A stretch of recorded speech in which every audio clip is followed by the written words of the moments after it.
कचहरी बाज़ार के बारे में कहा जाता है कि कोई खुशकिस्मत ही होगा जो इस बाज़ार के अंदर जिसे हाथ ना लगे हों या जो इधर से डसा ना गया हो। कचहरी बाज़ार से ख़रीदे गए मोबाइल फ़ोन की कोई गारंटी नहीं कि वो डब्बा पैक या सील पैक है, बल्कि हो सकता है वो प्री एक्टिव और री पैक मोबाइल हो।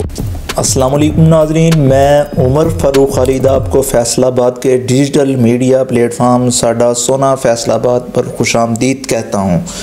नाज़रीन, कचहरी बाज़ार फैसलाबाद की सबसे बड़ी मोबाइल मार्केट है,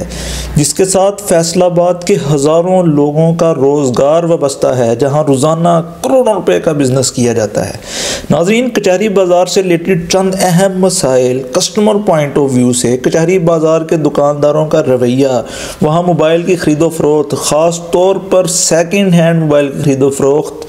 और डब्बा पैक मोबाइल की हकीकत, उसके बारे में मैं आपको बताऊंगा। उससे पहले जिन्होंने हमारा फैसलाबाद का यूट्यूब चैनल सब्सक्राइब नहीं किया, उनसे दरख्वास्त है कि वो हमारा यूट्यूब चैनल सब्सक्राइब कर लें। नाज़रीन, मोबाइल इस वक्त हर शख्स की ज़रूरत बन चुका है, खा कोई प्रोफेशनल हो, कोई स्टूडेंट हो, टीचर हो या कोई बिजनेसमैन हो,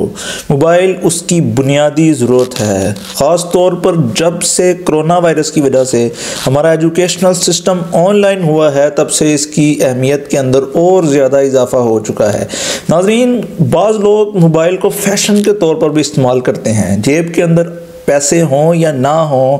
जिस्म के ऊपर अच्छे कपड़े हों या ना हो, पेट के अंदर खाना हो या ना हो, लेकिन जेब के अंदर एक ब्रांडेड मोबाइल ज़रूर होना चाहिए। मोबाइल की खरीदो फरोख्त के हवाले से फैसलाबाद के लोग ज़्यादातर कचहरी बाज़ार का रुझान करते हैं, जहाँ उनको शदीद मुश्किलात और अज़ियत का सामना करना पड़ता है। नाज़रीन, कचहरी बाज़ार के बारे में कहा जाता है कि कोई खुशकिस्मत ही होगा जो इस बाज़ार के अंदर जिसे हाथ ना लगे हों या जो इधर से डसा ना गया हो। तकरीबन फैसलाबाद का हर दूसरा शख्स ही उसे इस बाज़ार के हाथ लगे हैं और वो इधर से डसा गया है।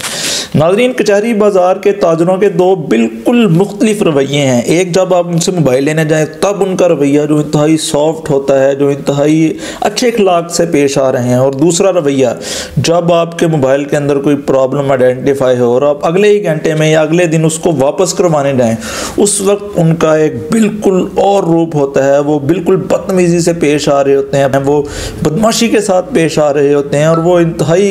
गैर अखलाकी तौर पर रिएक्ट कर रहे होते हैं। कचहरी बाज़ार के अंदर सबसे बड़ा मसला सेकंड हैंड मोबाइल की खरीदो फरोख्त है, और ये किसी भी बड़ी आजमाइश से कम नहीं। अगर आप कचहरी बाज़ार के अंदर गए हैं और आपको पहली ही मर्तबा एक अच्छा और बेहतरीन मोबाइल मिल गया है, यकीन करें आपसे ज़्यादा कोई खुशकिस्मत नहीं, वरना इधर से सेकंड हैंड मोबाइल लेने के बाद लाजमी एक दो चक्कर आपके ज़रूर लगने होते हैं। कचहरी बाज़ार में अक्सर सेकंड हैंड मोबाइल या तो वो ख़राब बेचे जा रहे होते हैं, या अगर वो ठीक हों तो वो रीफर्निश्ड होते हैं, यानी उनके कोई ना कोई पुर्जे तब्दील हुए होते हैं, वो अपनी ओरिजिनल हालत के अंदर नहीं होते। अगर आपने कचहरी बाज़ार के किसी काउंटर से या दुकान से मोबाइल ख़रीदा है, आपने एक घंटे बाद ही ये रियलाइज़ किया है कि इसके अंदर कोई फ़ॉल्ट है, या अगले दिन रियलाइज़ किया है, आप वापस उस दुकान के ऊपर या काउंटर के ऊपर आए हैं और आपने कहा है कि ये इसके अंदर फ़ॉल्ट है और हमें हमारे पैसे वापस किए जाएँ, उनका रिएक्शन एकदम अजीबोगरीब हो जाता है। वो आपसे लड़ने की कोशिश करते हैं, वो आपसे बदतमीज़ी करते हैं, वो किसी भी सूरत पर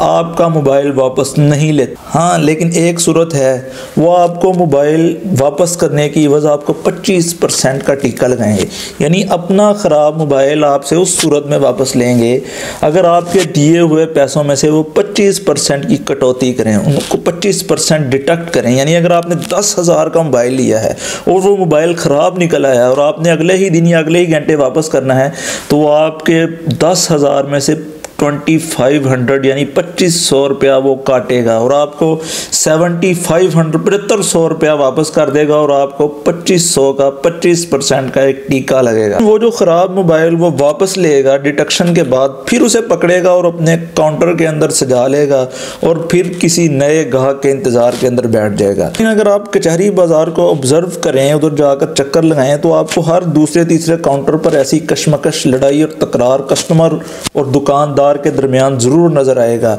वो अपना मोबाइल वापस करवा रहा होगा और वो किसी भी सूरत पर राज़ी नहीं हो रहा होगा, और ये तकरार बिल्कुल उधर एक रूटीन का मामला बन चुकी है। नाज़रीन, अगर आप सोच रहे होंगे कि आपने सेकंड हैंड मोबाइल नहीं ख़रीदना, सिर्फ डब्बा पैक मोबाइल ख़रीदना है, तो क्या इस बात की गारंटी है कि आपको कचहरी बाज़ार से डब्बा पैक ब्रांड न्यू फ़ोन ही मिलेगा? चूँकि बाज़-औक़ात लोग डब्बा पैक मोबाइल ख़रीदते हैं लेकिन अगले ही दिन या तो उनको मोबाइल पसंद नहीं आता या वो उनकी रिक्वायरमेंट पूरी नहीं कर रहा था और दोबारा सेल करने उसे मार्केट के अंदर आ जाते हैं। चूँकि उस मोबाइल का डब्बा खुल चुका है, पिन खुल चुकी है, वो अब ब्रांड न्यू नहीं रहा, एक्टिव हो चुका है, इस वजह से उसे डब्बा पैक मोबाइल का रेट दोबारा नहीं मिलेगा, वो उसे थोड़ी कम कीमत पर दोबारा सेल आउट करना पड़ेगा। तो ये दुकानदार उससे वो 1-2 दिन चला मोबाइल ख़रीदते हैं और फिर उसे रीपैक करते हैं और दोबारा डब्बा पैक रेट पर ही सेल कर देते हैं। यानी अगर आप मार्केट से डब्बा पैक मोबाइल लेके आए हैं और आप ये समझ रहे हैं कि आप बिल्कुल 0 मीटर ब्रांड न्यू फ़ोन लेके आए हैं, हो सकता है वो आपका प्री एक्टिव मोबाइल हुआ हो सकता है वो आपका रीपैक मोबाइल हो। सो कचहरी बाज़ार से ख़रीदे गए मोबाइल फ़ोन की कोई गारंटी नहीं कि वो डब्बा पैक या सील पैक है, बल्कि हो सकता है वो प्री एक्टिव और रीपैक मोबाइल हो। इन वजूहात के बाद लोगों का कचहरी बाज़ार से एतमाद उठता हुआ नज़र आ रहा है। कचहरी बाज़ार के ताजर और काउंटर वाले अपनी क्रेडिबिलिटी खो रहे हैं, जिनका नुकसान अल्टीमेटली इन दुकानदारों और इन काउंटर वालों को होगा। नाजरीन, ये जितने एतराज़ात और जितनी गुफ्तगू मैंने कचहरी बाज़ार से रिलेटेड आपके सामने रखी, ये कुछ तो पर्सनल ऑब्जर्वेशन थी और कुछ दोस्तों की ऑब्जर्वेशन और उनके साथ आने वाले वाक़यात थे, और ख़ास तौर पर हमने एक सवालनामा अपने फेसबुक पेज पर दिया था जिस पर लोगों ने अपना फीडबैक दिया और उनकी रोशनी के अंदर हमने ये वीडियो